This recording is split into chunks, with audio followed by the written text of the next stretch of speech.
Don't come anymore. You're an embarrassment to the family. That was what my daughter said, right before she shut the engagement ceremony door of my own granddaughter in my face. No hug, no explanation, just that cold look, as if I had never given birth to her. I stood frozen, still holding the engagement gift I never got the chance to give. Laughter burst from behind that closed door, yet all I heard was the sound of my own heart dropping. That night, I drove alone back to my house by the lake. The road stretched endlessly, but what suffocated me wasn't the darkness, it was the truth. My daughter was ashamed of the very woman who had raised her entire life. But you know something? When that door slammed shut, another one opened. And then I discovered a secret, one that would make their entire family pay the price. If you keep listening to this story, you'll see this isn't the tale of a mother who was cast aside, but the story of how I rose again and reclaimed everything they once tried to take from me. I had driven nearly 2 hours, crossing the late autumn golden fields to attend the engagement party of Emma, the only granddaughter I loved as dearly as my own breath. In the trunk was the pale pink evening gown I had spent 3 nights altering myself so I wouldn't look too old among the glamorous crowd my daughter loved to flaunt. I knew they were never proud of me, but I still wanted to be there for Emma. She had always been the only one who hugged me tightly each time she visited Maple Lake. When I stepped into the hotel lobby, warm golden lights washed over elegant faces dressed in expensive formal wear. I stood before the large doors leading into the ballroom and took a deep breath. Just seeing Emma smile, I thought everything would be all right. But before I could walk in, the door swung open and Anna, my daughter, appeared. She looked me up and down with a gaze I still cannot forget. Cold, disdainful, and almost disgusted. "You don't need to come in," she said, her voice quiet but sharp as a blade. I froze. I came for Emma's ceremony. But Anna cut me off. "I don't want you showing up. You embarrass the family." I heard every word as clearly as if someone had wrapped their hands around my throat and squeezed in the middle of that crowded place. I tightened my grip on the gift box, forcing a smile. "I only want to congratulate my granddaughter." From behind her, Daniel, her husband, stepped forward. He didn't say a word. He simply placed his hand on the door and locked it in my face. The sharp click struck my chest like a sentence passed down. I stood there, motionless. From inside the ballroom came waves of laughter and cheerful chatter, while I was left outside like someone discarded from her own family. Anna's face darkened. She cast me one last look, then turned back inside and closed the door, not violently, but with just enough force to make it painfully clear. I no longer belonged there. I turned away, walking slowly, like someone trying to preserve the last fragile scraps of dignity. When I got into the car, my hands trembled so hard I couldn't fasten the seatbelt. The gift box was crushed in my grip, its wrapping paper crackling like stifled sobs. On the road back to Maple Lake, rain began tapping against the windshield. I watched the long streaks of water slide down, blending with the shallow, uneven breaths escaping my chest. I had given almost my entire life to Anna, raising her alone, working 2 jobs, selling even my mother's jewelry to pay for her college tuition. I thought, at the very least, she would never be ashamed of me. But I was wrong. I had mistaken maternal love for something stronger than greed and vanity. That night, I sat alone in the wooden house by the lake. The wind slammed against the windows, as if trying to warn me of something. I brewed a pot of hot tea, my hand still slightly shaking. In the quiet room, I looked back at my life, at all the sacrifices, all the times I had let things go, all the wounds I had whispered to myself would heal eventually. But some wounds never do, especially the moment your own child stands before you and says, "You embarrassed the family." And more importantly, I knew from the look in Anna's eyes, she wasn't just ashamed of me, she was afraid I would discover something bigger than a party, bigger than humiliation. That night, for the first time in my life, I did not cry. I only whispered a sentence, one I never imagined would become the beginning of everything. If they think they can get rid of me, then they don't know who I am. After the night I was shut out of the engagement party, I thought I had endured enough. But it turned out the worst pain was not that moment. The next morning, when the lake was still veiled in a thin layer of white mist, I sat on the porch, watching the waiting birds search for food. I kept telling myself, you have to be strong, you have to stay calm. But no matter how hard I tried, Anna's cold, razor-edged voice standing in front of that door kept looping in my mind. Why was my daughter so ashamed of me? I lived simply. I wasn't glamorous. I didn't belong to the glittering parties she adored. But hadn't I raised her with nothing but my own 2 hands? Then why did she treat me like a disgraceful shadow? The answer came sooner than I expected. Near noon, while I was trimming the rose bushes in the yard, Mrs. Turner, the neighbor who had lived beside me for 20 years, walked over holding a paper bag. She looked at me with an expression that was part pity, part fear of having to say what she was about to. "Margaret, I heard what happened last night. I'm sorry to add more, but I think you should know." I set down the shears, my heart kicking against my ribs. She handed me the local newspaper. On page 2 was a photo of Anna and Daniel smiling brightly in front of a law office. Below it was a headline that made my hands turn icy. "Announcement of William's new will. All assets transferred to Anna Harrison." I stared at that name. William. Anna's late husband, Emma's father. The gentle, kind man who always called me Mom.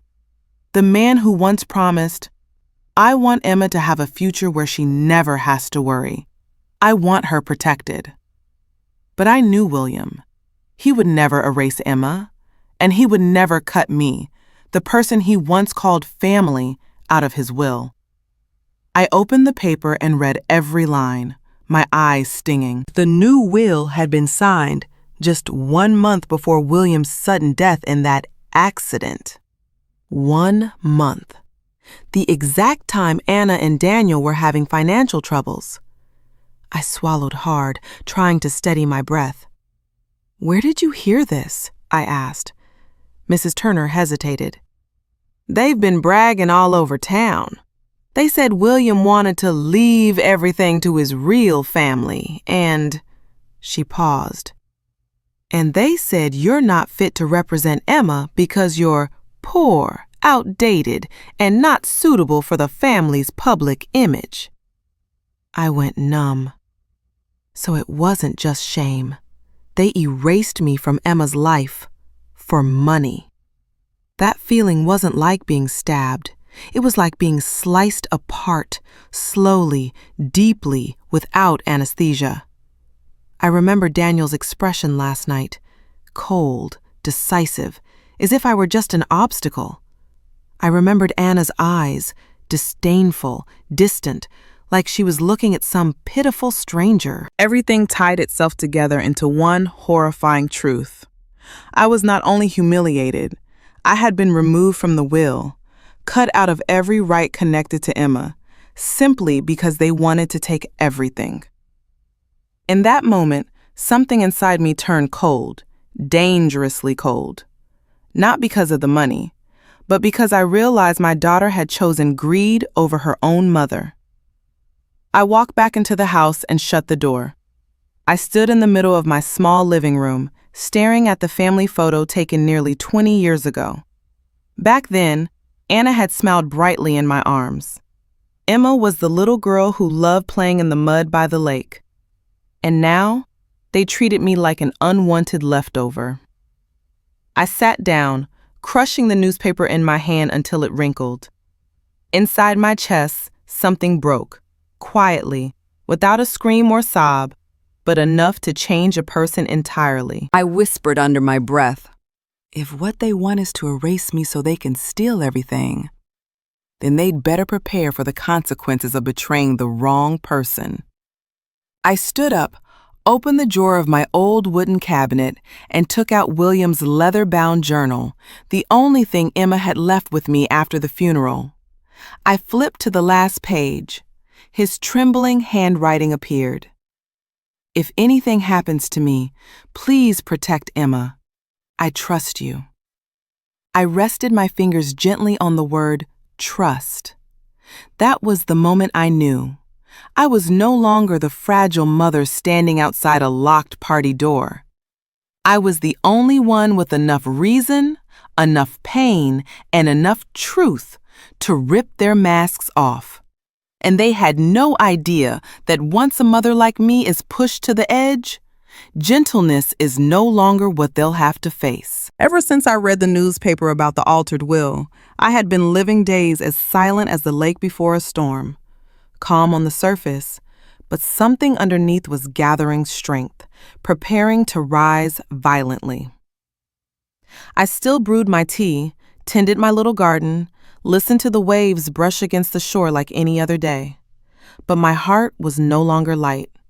It was waiting for the truth to surface, and it arrived sooner than I expected.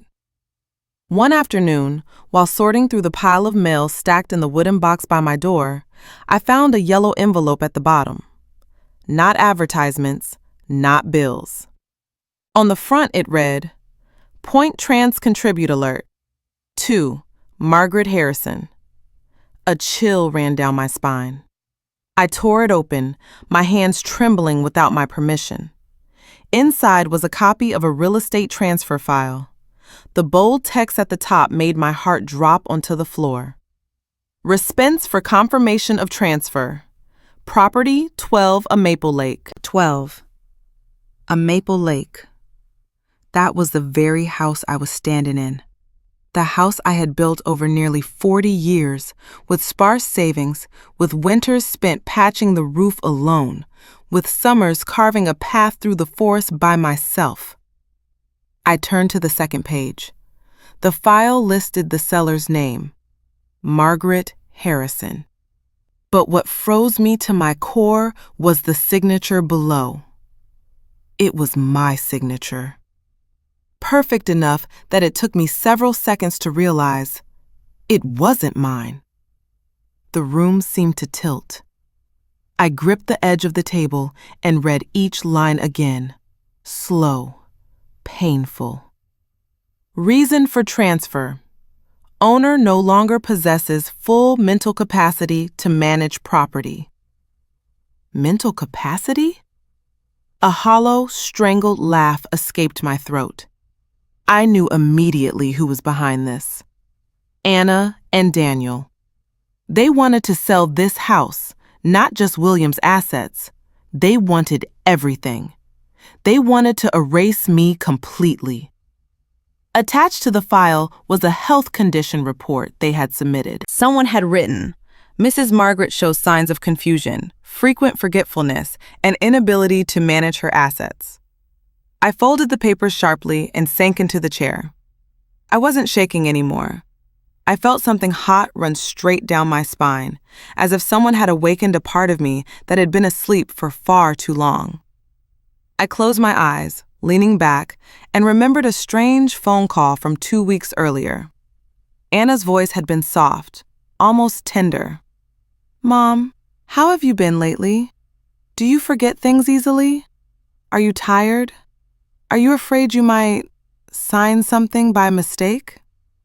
Back then, I thought she was checking on me. Now I knew. She was preparing documents to declare me legally incompetent. I stood and walked to the window overlooking Maple Lake. The water glittered under the afternoon light, painfully peaceful.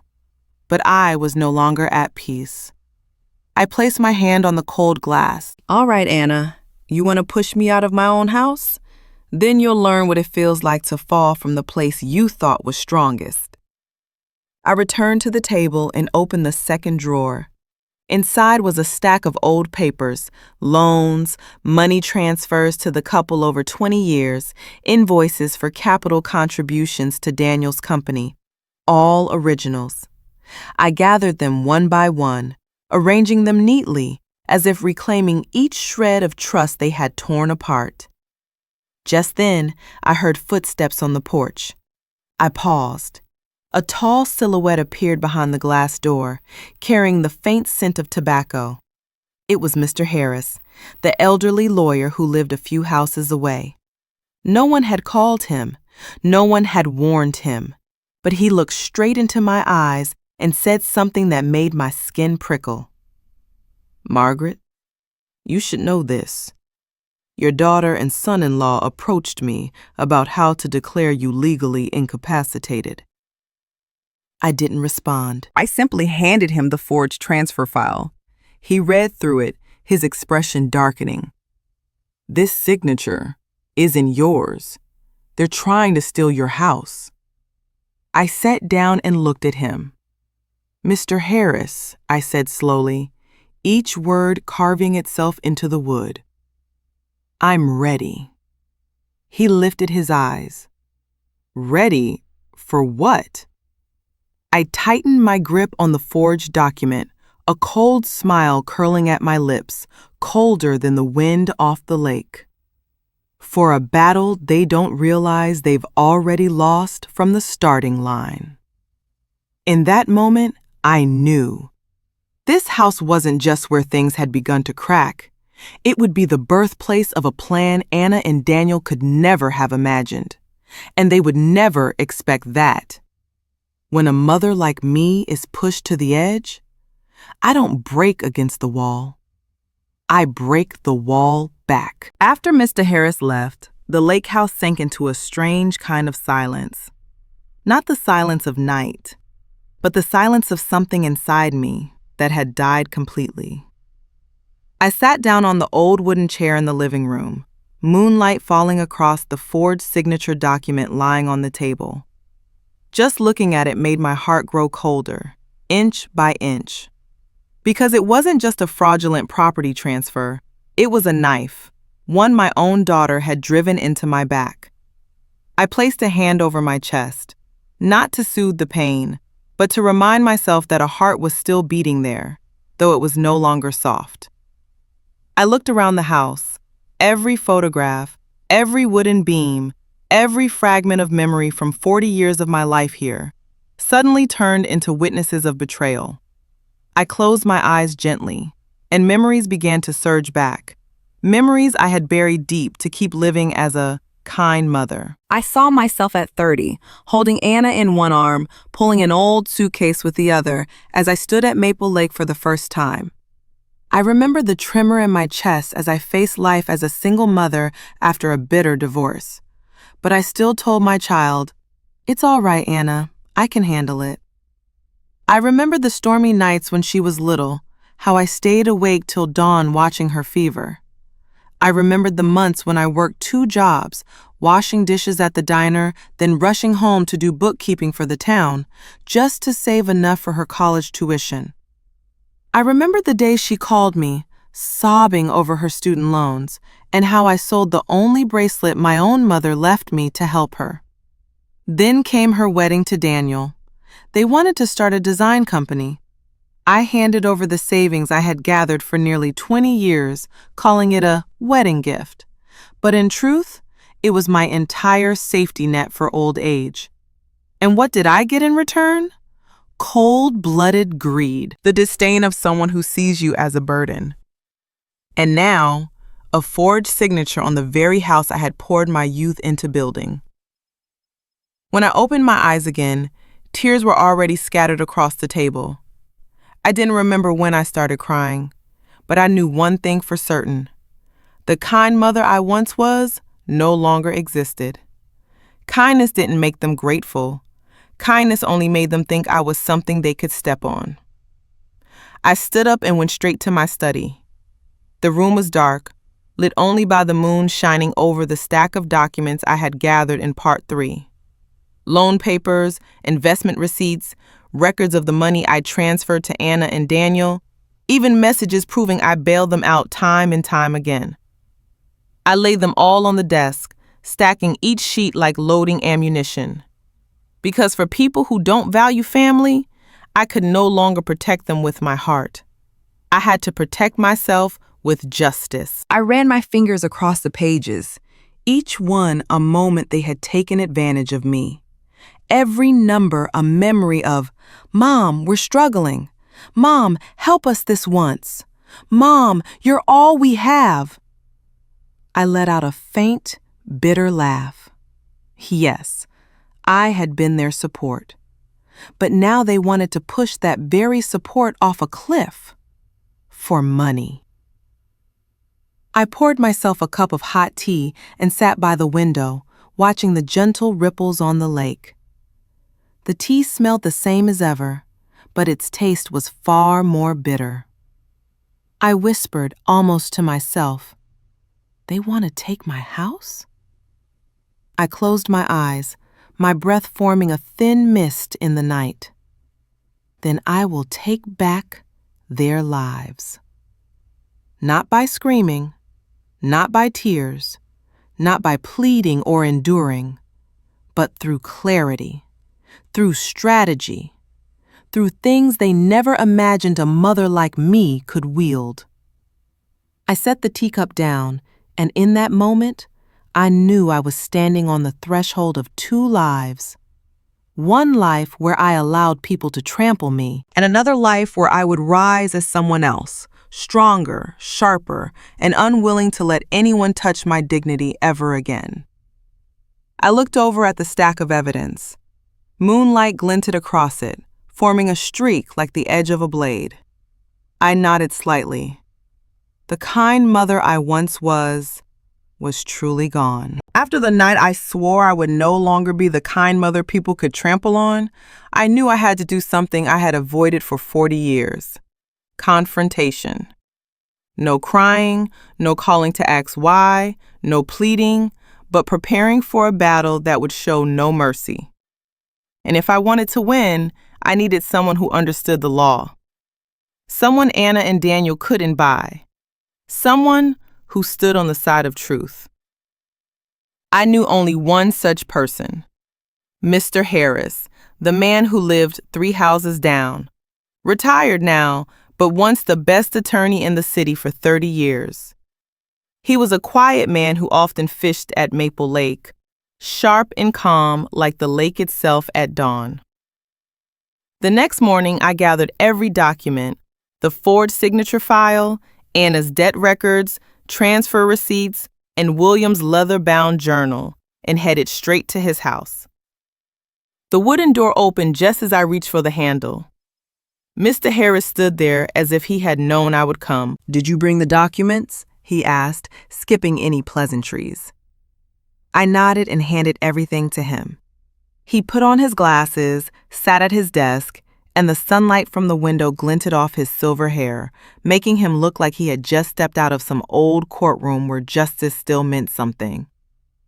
He reviewed each page, each number, each line. His mouth stayed silent, but his eyes that had witnessed hundreds of family disputes, darkened from the very first page. After a long moment, he set the stack down and spoke slowly. "Margaret, your daughter and her husband, they certainly know how to stab someone." His voice held no anger, just heaviness. The heaviness of someone who could feel the weight of that betrayal. "I know," I replied, "but I didn't think they'd go this far." Mr. Harris interlaced his fingers, sighing. "They have no right to sell this house, but," he paused, "but they can sue to have you declared legally incompetent and seize your assets that way." My heart clenched even though I had already suspected it. "Explain," I said. He rotated the documents and pointed at the fake health evaluation. They're building a case to prove you're confused, forgetful, unable to manage your property. If they get enough evidence, the court can legally grant them control, and then they can sell your house without breaking a single law. A chill crawled down my spine. So what do I do? How do I stop them from... He interrupted gently. Margaret, you need strategy, not emotion. He stood, poured 2 cups of hot tea, and set one before me. I'll ask you one question. He looked me straight in the eyes. Do you want to defeat them or just protect yourself? I didn't need a second to think. With a strange, steady calmness, I answered, both. A faint smile crossed his lips, but it was sharp, like steel hidden under velvet. Then you must follow every step I give you. I listened closely. Step 1, he said. Get an official medical and cognitive evaluation. MRI, neural tests, memory assessments, everything. If they claim you're incompetent, but your results show full clarity, the court will flip the case instantly. I nodded. Step 2. Don't let them know you have those results. Keep them hidden until the decisive moment. We'll let them walk straight into the trap. Trap. I had never imagined that word would ever belong in a story about my family, but I repeated it silently. Trap. Step 3, he continued. You must prepare evidence of their coercion, manipulation, and the ways they exploited your trust. Every message, call, loan document, everything. I swallowed, not from fear, but from the unfamiliar sensation of finally standing up for myself. And step 4, I asked. Mr. Harris turned toward the window, where Maple Lake reflected the soft morning sun. Step 4, he murmured, is to make them believe you are weak, easily manipulated, easily tricked into signing anything. They will reveal their true faces. I understood. The kind, naive, easily used mother, that image needed to remain, but only as a mask. I can do that, I said, and for the first time, my voice didn't tremble. He looked at me with an unexpected glimmer of respect, a look I never thought I deserved. Margaret, he said, you're stronger than you think, but they are more dangerous than you ever imagined. He pushed the stack of papers back toward me. We begin today. I nodded. Inside me rose a cold, clear feeling, not hatred, not pain, but determination. When I left Mr. Harris's house, the wind over the lake blew hard, carrying the scent of dry leaves and the first traces of early season frost. But I didn't shrink from it as I usually did. I walked as someone newly transformed. They wanted to take my house? Wanted to declare me incompetent? Wanted to turn me into some helpless, useless mother they could manipulate? Fine. They would never forget the day they chose the wrong person to betray. After meeting with Mr. Harris, I understood one thing clearly. To defeat Anna and Daniel, I could no longer rely on memory, emotion, or any lingering belief in so-called family bonds. I had to rely on the one thing they believed I lacked: calculation. I spent the entire night rereading every instruction Mr. Harris had given me. Step 1, check your health. Step 2, gather evidence. Step 3, hide everything. Step 4, wear the mask. And the next morning, I began with step 1. The city hospital at 7 a.m. still smelled faintly of disinfectant. I stood at the registration counter, holding a small document pouch as if I were only here for a routine check, not someone preparing for a legal war. I want a full examination, I said, including a brain MRI, cognitive test, and a psychological evaluation. The nurse looked at me, surprised by the thoroughness of my request. You want to do all of them? I smiled gently. The more complete, the better. They didn't know that every result today would be a blade I hid behind my back, waiting for the right time to strike. I had always hated MRIs since I was young, the piercing sounds, the claustrophobic space, but today I lay still as stone. I closed my eyes and listened to the machine click, tack, tack, tack, like the ticking of an old wall clock. Each sound whispered to me, "This is when they think you're weak. This is when they think you're confused. This is when you prepare the lesson they will never expect." The cognitive test lasted nearly 2 hours. They made me memorize number sequences, list animals, solve patterns, compare memories. A young doctor smiled at me. "You're quick. Your reaction speed is better than many younger people." I only nodded. Inside, his words felt like confirmation of what I had always known. I was not losing my mind. I never had. Next came the psychological evaluation. A bright but quiet room. The psychologist asked, "Do you forget things often? Do you feel unable to manage your assets? Do you feel pressured by your family?" I didn't lie.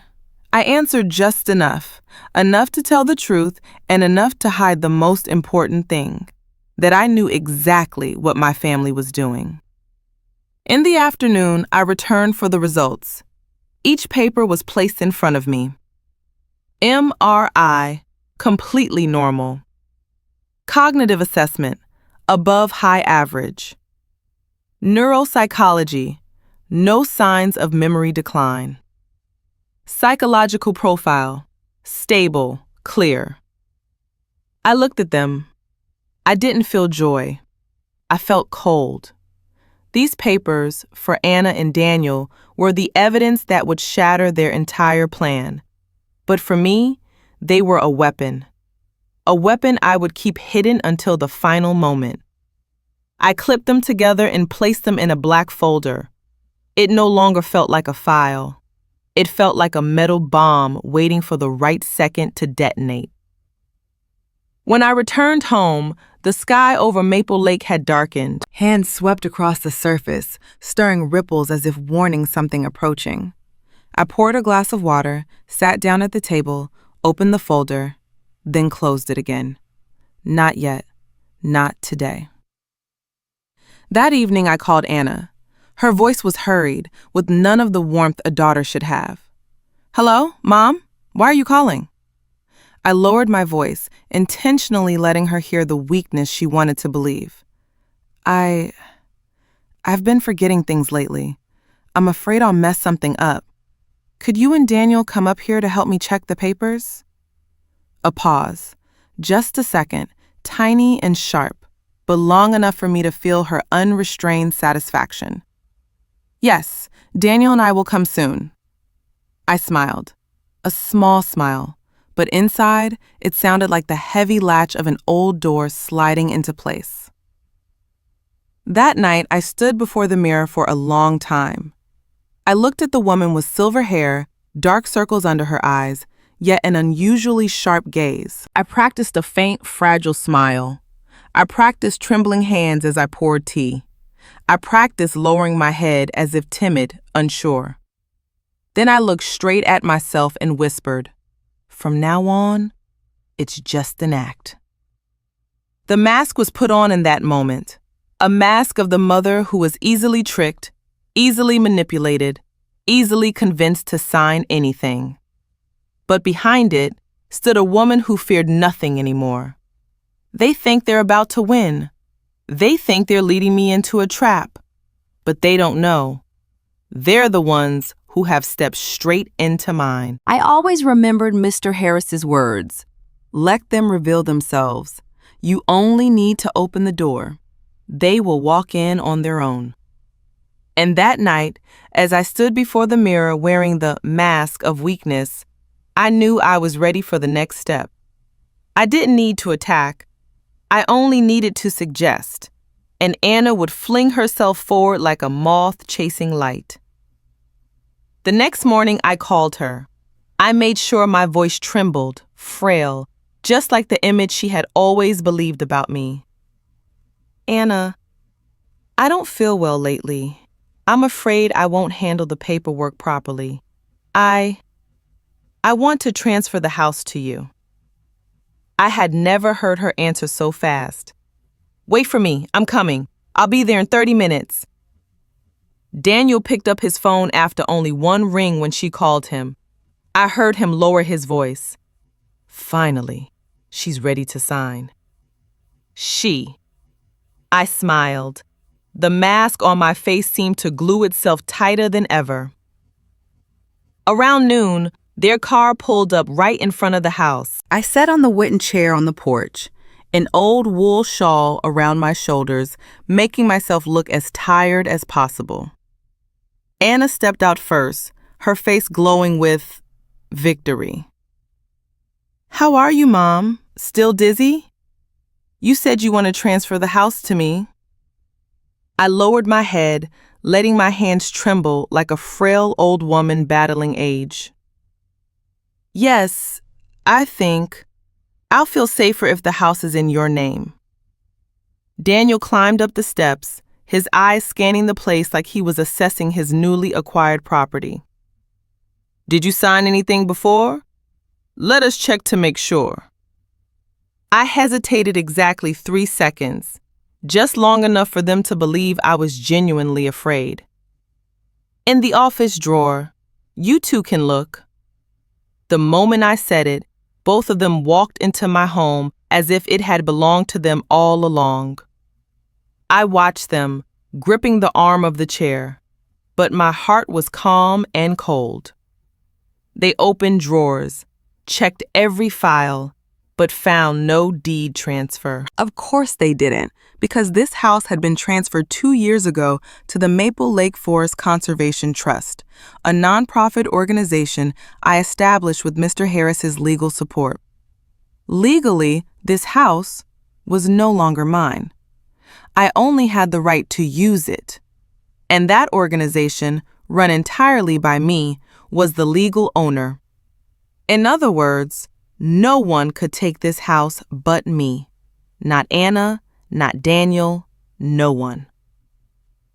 There's no deed transfer here, Daniel said, irritation seeping into his voice. Anna turned to me. Where is it? You forgot, didn't you? I let out a soft, confused sigh, perfect for the role of a muddled old mother. Maybe I misplaced it somewhere. I forgot. Anna glanced at Daniel, anxiety flickering in her eyes. How about Mom just signs again? We brought the contract. Sign this and I'll file it tomorrow.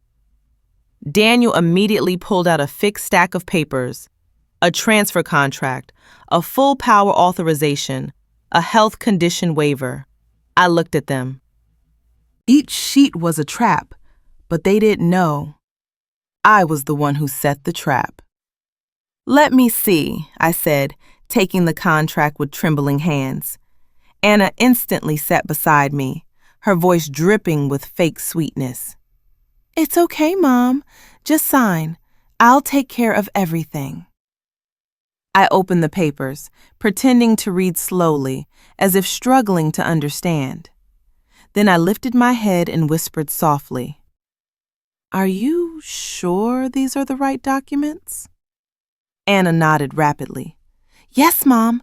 You just need to sign. I set the pen down. In that moment, the house seemed to freeze. The wind stopped. The lake fell quiet. I looked straight into Anna's eyes, deeply, as if I were staring past the mask she herself wore. And I asked quietly, Do you think I'm signing because I'm weak or because I'm stupid? She froze. Daniel's head snapped up. A sudden gust from the lake blew several papers off the table. I lifted the contract, my voice no longer trembling. This house no longer belongs to me.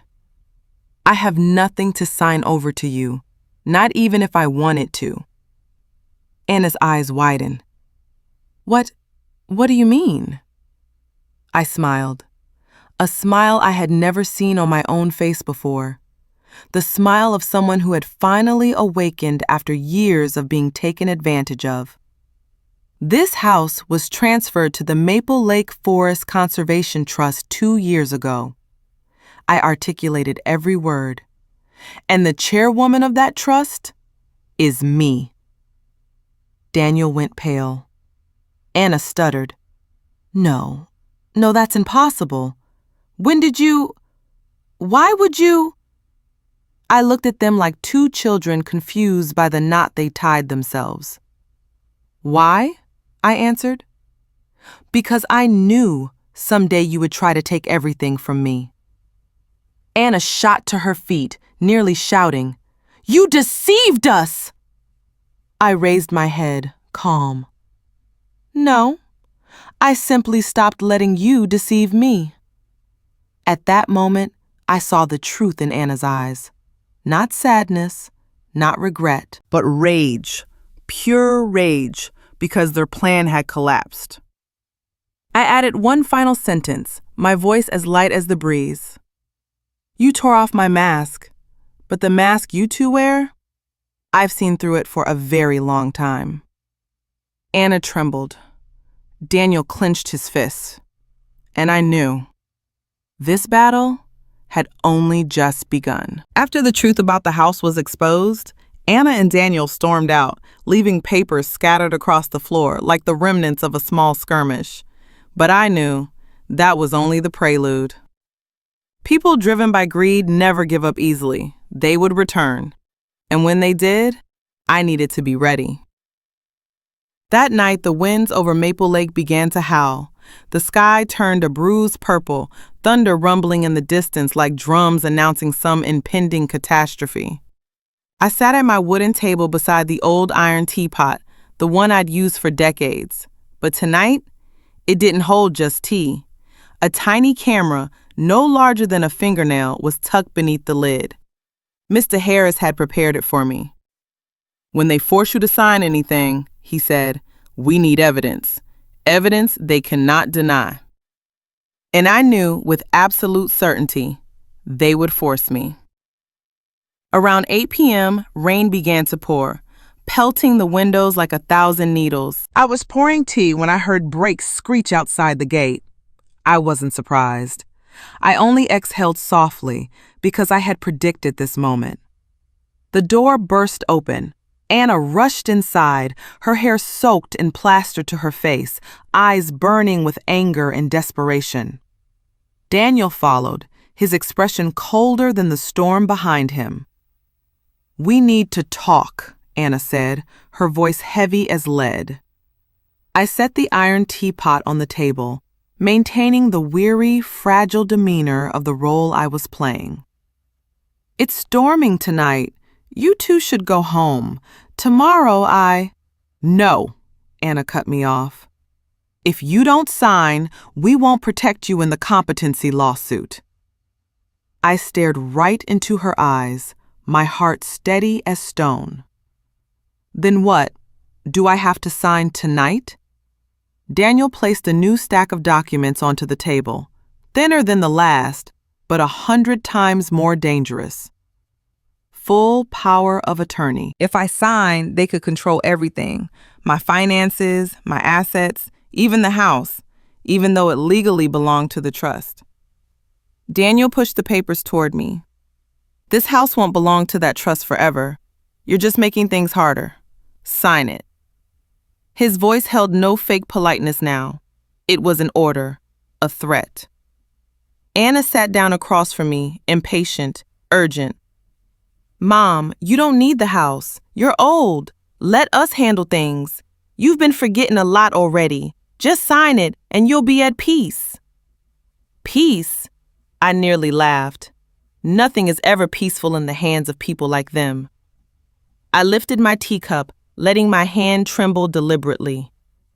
Let me read it first. My eyes aren't good anymore. Anna immediately interrupted. No need to read it, Mom. We prepared everything for you. Daniel slid the pen toward me. Just sign. Thunder cracked outside. Inside this small house, the air thickened, like someone was squeezing the breath out of every person in the room. I looked at the paper once, twice, a third time, then raised my head, hiding the smile threatening to escape. All right, I'll sign. Triumph flashed across Anna's face. Daniel relaxed, relieved that I had finally given in. I picked up the pen, and just then, I said the one sentence that later they would wish they had listened to very carefully. Consider this my final gift to you. I signed, slowly, clearly, as though I were signing a document delivering them straight to hell. Anna snatched the paper, checking the signature. She didn't know that the document I had signed was not the one they brought. Before they arrived, I had swapped the stack with one titled Elder Coercion Acknowledgement, with their signatures attached. Both of them had already signed it earlier, because Daniel always signed the last page of documents for convenience. I had simply added my signature in the final field, the field confirming I had been forced. The tiny camera inside the teapot captured everything. Their threats, their coercion, Anna admitting she intended to take away my rights, Daniel stating he would sue to have me declared incompetent, and the moment they signed, willingly, on that very document. Every second recorded, undeniable. I set the iron teapot back onto the table. Clink! The faint metal-on-wood sound was like a verdict being passed. All done, Mom, Anna said, clutching the papers as if victory were already hers. I stood, looking at the two people I once called family. The dim light cast shadows across their faces, twisted by greed, fear, and desperation. You should go, I said, my voice calm to the point of terrifying. There's a storm. Daniel shrugged. If you don't resist anymore, everything will be easy. Anna headed towards the door, turning back. You'll thank us later. I closed the door behind them, quietly, gently, like shutting a ruined chapter of a book. And in the dark, I whispered, No, Anna, you will be the one thanking me. Outside, thunder exploded across the sky. The storm had arrived. But inside me, the real storm was only beginning. After that stormy night, everything fell into an unsettling quiet. No calls from Anna, no text, no check-ins. The silence of someone preparing to attack. I recognized it immediately. 3 days later, a summons from the court appeared in my mailbox. I opened the envelope and read every bold black word. Plaintiff petition. Request for legal confirmation of mental incompetence of Margaret Harrison. Filed by Anna Harrison. Legal representative, Daniel Palmer. My fingers brushed the edge of the paper, the chill spreading to my fingertips. I had prepared for this, but that didn't dull the pain.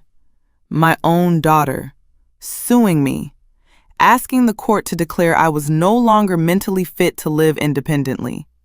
If they won, they would become my legal guardians, with the right to control every asset I owned or managed. The wind from Maple Lake slammed against the window, as if nature itself raged at such betrayal. I folded the letter. No trembling, no collapse. Only clarity. It was time to step into the light. I called Mr. Harris. He said only one thing. It's time, Margaret. On the day of the hearing, the sky was gray again, as if even the heavens knew this was no ordinary case. This was a trial of blood, greed, and conscience. I entered the courtroom. Anna and Daniel were already there. Anna wore an elegant black dress, crafting the image of a concerned daughter caring for her aging mother. Daniel wore glasses, a thick folder in hand, his gaze sharp as a blade. When they saw me, I saw certainty in their eyes, smugness, the confidence of people convinced they had already won. They didn't know I had set the trap long before they arrived. The trial began. The judge asked, "Plaintiff, state your reasoning." Anna stood, her voice trembling, not from grief, but from performance. "Your Honor, my mother has been forgetful lately." She's confused, she signs documents without understanding them, and she's no longer capable of managing her assets or ensuring her own safety. Daniel added more papers. These are the evidences: missigned documents, behavioral inconsistencies, and witness statements that she frequently forgets things. I looked at that stack, the very documents I had swapped on the stormy night. I clasped my hands gently, serenity settling in my chest like the lake on a windless morning. The judge turned to me. "Mrs. Margaret, do you have any statement?" I rose, back straight, slow, each step pushing back decades of endurance. "I do," I said. My voice rang, steady, unbroken. I placed my folder on the table and unlocked it. The first documents I submitted: medical evaluation, cognitive assessment, MRI results. I handed them to the court clerk. He passed them to the judge. Silence filled the courtroom, broken only by the sound of turning pages. After reading, the judge looked up. "You are completely competent. All cognitive functions are normal or above standard." Anna's face drained of color. Daniel's brows tightened. I continued. "Your Honor, I have another piece of evidence." I took out a small silver USB drive, simple, unassuming, yet heavy with truth. "This is footage from a hidden camera inside my iron teapot. It shows everything. Them coercing me to sign, threatening me, and admitting their intention to seize my assets." Anna shot up from her chair. Mom is lying!" I looked at her, unblinking, unyielding. "Mrs. Margaret," the judge said, "can you prove the authenticity of this video?" I nodded. This recording was activated and sealed by Attorney Harris. It was backed up directly. Before I finished, Mr. Harris stood from the gallery. "Your Honor, I confirm the video is legitimate. I assisted her with installation and I hold a secure copy." Anna turned pale as ash. Daniel tightened his grip on his briefcase, veins bulging on his hand. The judge motioned to play the video. The footage projected onto the large courtroom screen. Every word, every threat, every coercive sentence echoed clearly. "Just sign it, Mom. No need to read." "If you don't sign, that's your problem." "You're confused. You can't handle anything." "Sign this so we can take care of you." And then, the moment I signed the trap document, already containing their signatures beneath mine, the courtroom erupted into whispers. Anna could barely stay standing. Daniel's face flushed with rage, then fear. "That video was edited," he shouted. The judge slammed the gavel. "Order! The video, the forged signatures, and the medical results all support the defendant." I stood still, not joyful, not triumphant, just lighter, as if I had retrieved a piece of my soul stolen from me long ago. The judge delivered the final ruling. "Anna Harrison and Daniel Palmer, you will be investigated for elder abuse, coercion, and attempted signature fraud. The petition to declare Margaret Harrison legally incompetent is hereby dismissed." Anna screamed, "No, Mom, you can't do this to me! Daniel, say something!" Daniel was silent, a statue carved from shock and defeat. He looked at me with the eyes of a man who finally understood. They had lost, completely. I closed my eyes briefly, recalling the words I had whispered on the stormy night. "You will be the ones thanking me." Because today's trial finally showed them the real face of the woman they had underestimated all their lives. The trial ended near noon, but its aftershocks echoed through me for the rest of the day. I walked out of the courthouse without trembling, without weakness, without needing anyone to hold my arm. I walked like someone reborn, no longer the gentle mother shoved into the dark corner, but a woman who understood that what I had reclaimed wasn't just dignity, it was ownership of my life. Anna and Daniel stood at the edge of the courthouse grounds, their faces twisted by defeat. As I passed, Anna rushed toward me. "Mom! Mom, don't do this! You're my mother!" I looked at her. No anger, no blame, just emptiness. "You only remember I'm your mother when you need money," I said. And with that one quiet sentence, a chapter of my life closed. Daniel pulled Anna back, but the confidence in his eyes was gone, replaced by the fear of someone who had just lost his footing. I turned away and walked toward the gate. And the moment I stepped over that threshold, I decided, winning in court was only the first blow. If they tried to take my life from me, I would take theirs back. That afternoon, I went to the county office and filed a notice to terminate all financial support I had been sending Anna for years. The monthly transfers, the temporary loans, the "Mom, our business is in trouble again." All of it documented in my ledger. I set the folder on the clerk's desk. "I'm ending everything, effective immediately." The clerk blinked. "Are you sure? These are family support payments." "I'm sure," I said, my voice sharp as a blade cutting into wood. That evening, as Maple Lake shimmered with the deep blue of night, I opened William's leather-bound notebook, the one where he'd written what he wanted to say for Emma. And beneath the old pages, I kept another file, a loan agreement signed by Anna and Daniel 20 years ago. Over $150,000. No interest, but fully documented with signatures and witnesses. I had never kept it to demand repayment. I kept it to remember how deeply I once loved them. Now I called Attorney Harris. "It's time to collect that loan." He was silent for a moment, then asked, "Margaret, are you really going all the way?" I looked out at the lake, my reflection floating on the surface, aged but resolute.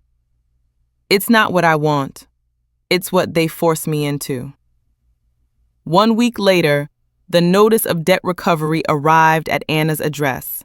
I knew the moment she opened it, it would hit her like that stormy night, sudden and unavoidable. And I was right. Anna called me late that night screaming, "Do you want me to die? $150,000! Mom, you know we can't pay that back." I held the phone calmly, my voice smooth as a still lake. "That is my money. I loaned it, not gifted it." "You're cruel! Do you hear me? Cruel!" she shouted. I closed my eyes and answered the one sentence that silenced her completely. Cruel is forging your mother's signature to steal her home. She hung up instantly, but that wasn't the hardest blow. Their lawsuit had become a boomerang, striking them instead. As Harris reviewed Anna and Daniel's business registration, he discovered something. The original license listed me as the primary registered owner. Years ago, to help them start the company, I had temporarily used my legal documents so they could obtain approval faster. They promised to transfer ownership back later. But, like every other promise, they forgot. Legally speaking, I had the right to shut down, suspend, or request a full audit of the entire company. I went to the Business Bureau and filed the request. At the bottom of the form were the words, "Reason for suspension, misconduct and elder abuse by current operators." When prey becomes too greedy, the hunter doesn't need a gun, only patience. 3 days later, Anna appeared at my door, hair disheveled, face ashen. "Mom, the company is about to be shut down. What are you doing?" I looked at her, for a long time. I'm taking back what's mine. But I'm your family, she cried. Family? I let out a short, humorless laugh, a laugh of realization, not joy. Family doesn't sue their mother to declare her incompetent. I tilted my head. Family doesn't forge her signature to steal her home. I stepped forward. Family doesn't force a 70-year-old woman to sign documents during a storm. Each sentence was a knife. Not a knife I stabbed her with, but one she'd driven into me for years. Anna collapsed on the porch, covering her face, sobbing. And I didn't touch her, didn't hug her, didn't stroke her hair. I said only one sentence, light as lake wind, heavy as a stone dropped into deep water. A child who tries to take her mother's life cannot expect her mother to preserve hers. I turned and closed the door. Behind me, Anna's sobs mixed with the wind rustling through the trees, sounding like someone crying for their own doomed fate. As for me, I felt no exhilaration, no triumph, only the quiet certainty that justice, even delayed, is still worth waiting for. And from that moment on, Anna and Daniel's world began to crack apart piece by piece. After the documents I filed began taking effect, Anna and Daniel's lives didn't collapse in a single explosion. They crumbled slowly, layer by layer, like a rotten house being stripped away by the wind from roof to foundation. Meanwhile, I continued living quiet, steady days at Maple Lake, drinking tea, watering plants, reading books. Only, each night, when the lake wind slammed against the windows, I knew that somewhere in the city, two people who once believed they could control me were struggling inside the very net they had woven. Daniel was the first to fall. His company was suspended, inspectors swarmed, partners withdrew. A man who lived on pride could not bear public humiliation. One evening, Daniel vanished.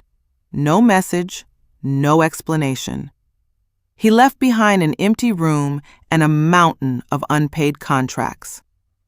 I heard the news from lawyer Harris.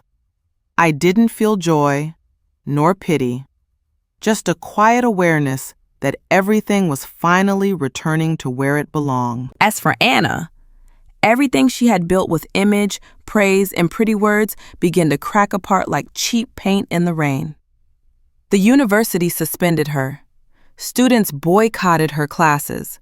The same newspapers that once praised her as an inspirational artist now called her the woman who forced her elderly mother to sign over her assets.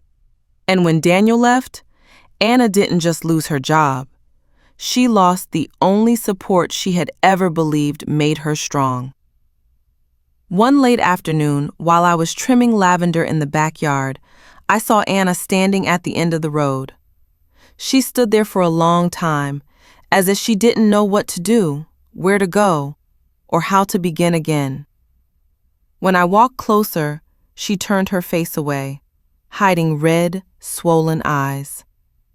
I said nothing. I didn't reach out. I didn't invite her inside.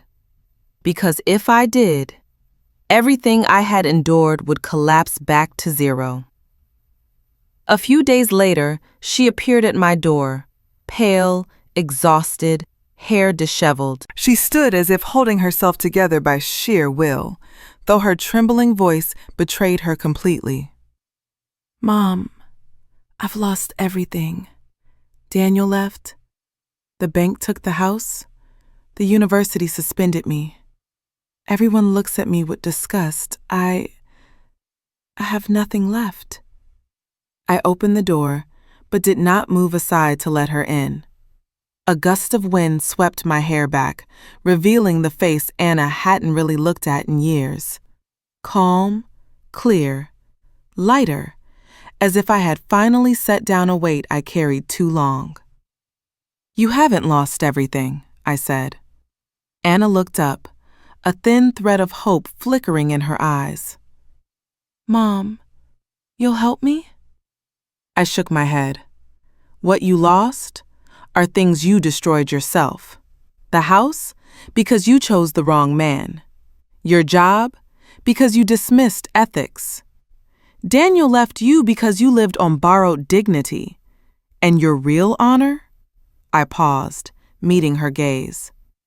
"You lost that the day you stood at the engagement hall door and said I embarrassed the family." Anna collapsed on the porch like a tower giving way, her tears no longer sharp as before, but dull, broken, the tears of someone who finally understands where they went wrong. I closed the door, not to punish, not to gloat, but because she needed to learn a lesson I had taken a lifetime to understand. Family only lasts when both sides cherish it. If only one person holds on, that bond had already snapped long ago. That night, the lake wind cut colder than usual. I sat by the window, staring at the dark water, and realized some fractures are painful, yes, but necessary. Because only when every mask has fallen do we finally see the truth. Not everyone in a family is truly family. After the night Anna knelt at my doorstep and cried until her voice broke, Maple Lake returned to its usual stillness. But it wasn't peaceful. It felt like the lake after a storm, smooth on the surface but swirling with hidden currents beneath.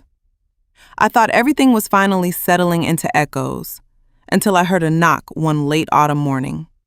Soft, polite, and so familiar it made my heart stop. I opened the door, and there stood Emma. She was older than I remembered, but her eyes were still the same eyes that once ran across my lawn collecting red maple leaves to show me. Gentle, deep, always observing the world with her heart. But today, those eyes held something else.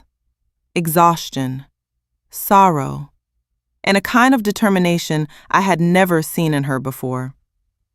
"Grandma?" Just one word trembling on her lips, and I realized instantly, she knew. I pulled her into the house, but instead of sitting down, Emma walked slowly around the room, looking at every corner, every picture, every decoration she used to touch as a child. I let her be. Some pains don't need questions. You can understand them just by seeing. If I had known sooner, things would have been different," Emma whispered, voice tight. I set the iron teapot on the table. I didn't need to ask what she knew. I already understood. She showed me her phone, messages Anna had sent her. "Your grandma is losing her mind. She doesn't remember anything anymore. I have to handle everything for her. It's so much pressure. She's signing random papers. I need to fix everything for her." Each line felt like a blade sliding into my chest. Emma's eyes welled up. "And Mom told me you were hurting her, that everything she did was to protect you. I believed her. I believed because I didn't think a mother could lie to her own child." I held her hand. "You did nothing wrong." Emma broke into sobs. She clung to me like a drowning person grabbing the last piece of driftwood after months of being pulled into a whirlpool of lies. I stroked her hair, my heart aching to the point of breaking. "My foolish little girl, none of this is your fault." When she finally calmed, she told me everything. After the trial, the whole school found out. Her friends shared the video. People whispered behind Anna's back. Emma faced questions she had no answers to. She looked for Daniel, but he had disappeared. In the end, she made a decision. She had to come to me. She had to hear the truth from my mouth. She had to see for herself. So I told her everything. No embellishing, No softening. The documents, the stormy night, the attempt to declare me incompetent, the house, the company, everything Anna had done. Emma sat silently, hands clenched, tears sliding down onto the wooden table. "When I watched the video," Emma said, voice barely a whisper, "the woman I saw, she didn't look like the mother I knew. It was like she was someone else, someone afraid of losing everything, so she'd step on anyone." I listened, my heart hurting, but not objecting, because it was true. Anna hadn't just lost her career, her reputation, or her assets. She had lost herself. Emma stood up, walked to the door, then turned to me. "I'm sorry, Grandma, for believing the wrong person, for being away from you so long, for not seeing the truth from the beginning." I stepped forward and gently lifted her chin. "Hey, look at me." Emma raised her eyes, wet, trembling. "It's not that your mother lost everything," I said, slow and steady. "It's that she lost who she really was." Emma threw her arms around me again, as if trying to make up for all the years we'd been apart. And right then, I realized something. Not all wounds lead to hatred. Some, when open, reveal something softer, something I thought I had lost long ago. Love. But not love wasted on the wrong people, love given to the one who truly deserved it. That afternoon, we sat together on the porch, watching the ripples glimmer across Maple Lake. Emma rested her head on my shoulder, and for a moment, I could almost hear the echo of her laughter at 13, running across the porch with a warm slice of apple pie in her hands. The wind blew through the maple trees, sending a few golden leaves drifting onto the table. Emma squeezed my hand and whispered, "I'll stay by your side from now on, I promise." And for the first time after a long season of storms, something inside me began to mend, slowly, gently, piece by piece. After Emma returned, the house by the lake became different. Not because there was one more person in it, but because it now carried something I thought I had lost many years ago, the warmth of a real family. Every morning, the soft sound of Emma's footsteps drifted down the hallway, the faint smell of coffee wafted from the kitchen, and her gentle humming along with the radio filled the wooden house with a new breath of life, as if this old home had started breathing again. But I knew my heart would not truly be at peace if everything simply revolved around mother, daughter, grandchild. I had lived a lifetime only to realize the loneliness of old age doesn't start when a person lives alone. It starts when they are treated like an afterthought in their own home.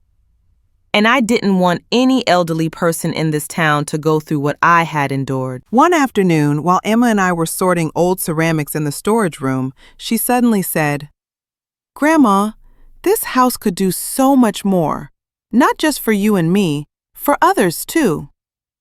I turned toward her and found that bright look in her eyes. The look of someone who understands that pain isn't only for revenge, but can be used to create something better. That thought took root in me like a small seed, and it grew and grew. The next day, I went to see Mr. Harris and told him my idea. He stayed silent for a long time, then smiled. "Margaret, I've seen you fight. Now I want to see you create." So I began. I cleaned the large lakeside room, once dusty from years of only being used during holidays. Emma painted the walls. I rearranged the tables. The wooden floor was polished until it reflected the passing clouds. The old pottery kilns I once used when teaching Anna as a child were repaired. New wires, new bases. The spinning wheels were brought up from the shed, wiped clean, and placed around a fresh vase of flowers. I named the place Maple Lake Art and Clay House. A home of art on Maple Lake. Not a nursing home, not a charity center, but a place where forgotten elders could rediscover themselves through art. On the first day of opening, I honestly didn't dare expect anyone to come. Yet when I opened the wooden door, the first thing I saw were 3 elderly women standing on the porch, each clutching a small bag, their expressions as nervous as children on the first day of school. They were neighbors who had quietly witnessed my life for years. Women whose children and grandchildren only visited on holidays, then rushed away again. One elderly lady stepped forward. Her voice shook with age, but her eyes shone with a rare kind of brightness. "I heard there's pottery here. I used to love it when I was young, but no one lets me do it anymore. They say my hands are too old." Not steady enough. I smiled and took her hands in mine. "Here, nobody is too old to make something beautiful." And that was how it began. The second person came, the third, the fourth. They carried pain, loneliness, stories no one wanted to hear. And I opened the door, brewed tea, listened, and placed soft clay in their hands so they could shape it into whatever their hearts whispered. Strangely, as they created art, they were also healing themselves.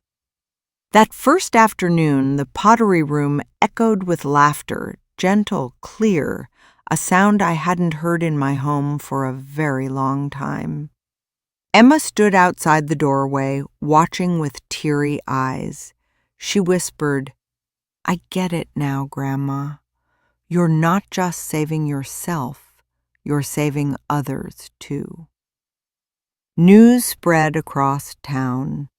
A week later, Maple Lake Art and Clay House was so full I had to add more tables and chairs. The elderly came. Middle-aged people came. Even children tugged their grandmothers along to learn how to mold clay animals. Some came out of curiosity, some because they saw my story in the papers, some because they were moved by what I had gone through. But the reason didn't matter. What mattered was they came. They stepped inside. They found something time and family had accidentally taken from them. That evening, while Emma and I washed brushes and cleaned clay from the tables, she said, "I think you've turned your home into something no one in Mom's family ever imagined." I looked around at the wooden walls that had once witnessed my tears, echoed arguments, and held the heavy silence of my loneliness.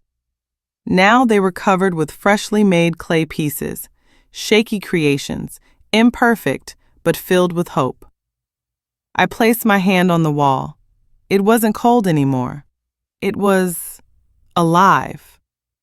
And I understood. Sometimes revenge isn't about making others suffer. It's about proving you can stand again, brighter, stronger than they ever believed. The house by the lake, once my silent battlefield, was now an art sanctuary, a peaceful refuge for hearts that were old but still yearning to love life. And perhaps that was the most beautiful rebirth I could ever give myself. The house by the lake had grown lively in a way I never imagined. The laughter of elderly women shaping clay, Emma's voice guiding someone through glazing, the gentle rhythm of lake water brushing against the grass like an old melody rediscovering harmony. I thought I would spend the rest of my life like that, slow, peaceful, and fulfilled. Until one late winter afternoon, when the weak sunlight slipped across the lake as if trying to hide in the pine forest, I heard a knock at the door. A soft knock. Lost, unhurried, but exhausted. A sound I could never mistake. I opened the door, and standing before me was Anna. She had grown thin, her face pale, her eyes sunken as if she had cried until there were no tears left. The thin coat she wore couldn't block the lake wind. Her hair was a mess, no makeup. No coldness, no arrogance, no polished facade like the day she stood at the engagement hall and shamed me. Today she looked human and pitiful. "Mom," Anna rasped, her voice hoarse. Just one word, but in it I heard the echo of a storm that had torn through her life. Her legs buckled, and she collapsed onto the porch after only 2 steps. Her hands trembled violently, like someone clinging to the last thing they had left. "I'm sorry, Mom. I'm so sorry." Her voice cracked, each word breaking apart as if it hurt to say it. I know I was wrong. Everything. It was all my fault." The wind swept across the porch. The wind chime above us let out a single off-key note, strangely mournful. I stood still, silent. Anna continued, each sentence a knife she drove into herself. "I've lost everything, Mom. Daniel left me. My job is gone. Everyone looks at me like I'm a monster." She lifted her face, her eyes bloodshot. "I don't have a home anymore. I don't know where I belong. Please, Mom, give me another chance." I took a long breath. I had prepared for this moment for a very long time. Since the night she forced me to sign papers, since the trial, since the evening she collapsed on my porch after losing everything. I once thought I would break if I ever heard her apologize. I thought my heart would soften, grow weak again. But no, the only thing I felt was calm. Anna looked at me, her voice trembling as if clinging to her last thread of hope. "Mom, if you don't give up on me, I'll try to start over. Please, let me come inside." I bent down and lifted her face. Her skin was ice cold, her eyes clouded from tears and exhaustion. I spoke slowly, so each word landed exactly where it needed to. "Forgiveness. I have that, Anna." Her eyes widened. Hope flared, so bright I could almost hear her breathe again. But I continued. "But family?" I looked straight at her, my voice like the winter lake at night, still, cold, but not cruel. "Is not something everyone gets to return to." Anna shook. Even the slightest wind seemed to unravel her. "Mom, please." I shook my head gently, not with anger, not with resentment, but with a truth it took me 70 years to learn. You didn't leave this family the day you lost your house or your job. You left the day you stood in front of me and said I embarrassed the family. I exhaled softly. You said those words and closed the door. I'm only giving you the consequence of the choice you made. Anna collapsed, burying her face in her hands, crying like a child who had lost everything. Her sobs echoed into the wind, bleeding into the purple-tinged sky of late afternoon. I watched her, not to revel in victory, not to punish her, but to accept that some children must be released if we are to protect ourselves. After a while, when her crying subsided, I said quietly, "Anna, I hope you find your way back to yourself, not back to me." She looked up, eyes red and desperate. "So I can't come inside?" I stepped back slightly, not much, just enough to mark the distance between 2 separate lives. Then I closed the door, not slammed, not with harsh finality, just the gentle closing of a door that needed to be closed. The soft click sounded like the turning of a page, but I knew. It was the last page of the chapter where Anna appeared in my story. I leaned against the door, my heart not aching as I once feared, only filled with a quiet peace. The peace of someone who has finally cleared the shadows out of her home. Outside, I heard Anna's footsteps slowly fade away. No rushing, no excuses, no more desperate cries. Because perhaps she finally understood. Some doors, once you close them with your own hand, never open again. After the door closed between Anna and me, the house by the lake fell into a long silence. Not the silence of emptiness, but a different kind of stillness, the kind that settles after a storm. The grass was still wet, the clouds still heavy, but inside a person, something had just been set down. I stood behind the door for a long while, listening as Anna's footsteps slowly drifted away, fading into the road that led back to town. A small part of me wanted to run after her, to hold her the way a mother would. But the rest of me, the part that had been hurt too many times to remain naive, knew this. There are children we simply cannot save. And the hardest truth is this: not because we don't want to, but because we no longer should. That evening, I sat on the porch where the warm light from the lamp spilled across the weathered wooden steps. The wind from Maple Lake blew hard, carrying the scent of damp leaves and cold water. I poured myself a cup of tea from the old iron teapot that had stayed with me for over 40 years. That teapot, the one that held the hidden camera that saved me on the stormy night. That teapot, the witness to the darkest moments of my life as a mother. That teapot now sat quietly before me, cracked along its side from the last time it hit the floor when Anna stormed out. I touched the crack gently, as if touching an old scar on my own skin, something that would never be whole again, but also didn't need hiding. Emma stepped onto the porch, draping a shawl over my shoulders. "Are you okay?" she asked. I nodded. "I'm all right." I looked out at the lake, a dark mirror reflecting everything that had happened, yet holding on to nothing. Emma sat beside me, waiting quietly. She understood. Some stories can only be told at the right moment, and that moment had arrived. "You know, Emma," I said, my voice calm and steady, "some relationships don't break because of a lack of love." I paused. They break because one side stops respecting the other. Emma held my hand. I squeezed hers back, not because I needed support, but to let her know I truly was fine. I looked again at the iron teapot. Under the warm yellow light, its crack was faint but not ugly. It looked like a mark of time, of truth revealed, of a journey reaching its end. "Are you going to fix the teapot?" Emma asked. I shook my head.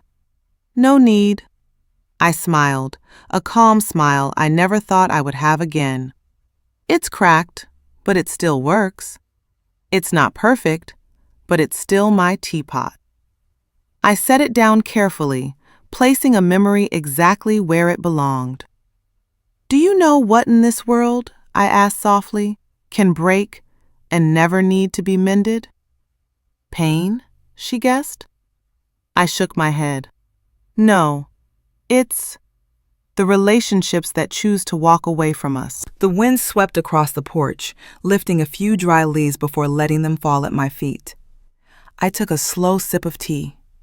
The bitterness touched my tongue first, then the sweetness lingered at the back of my throat. Just like my life, after the storm, I finally tasted peace.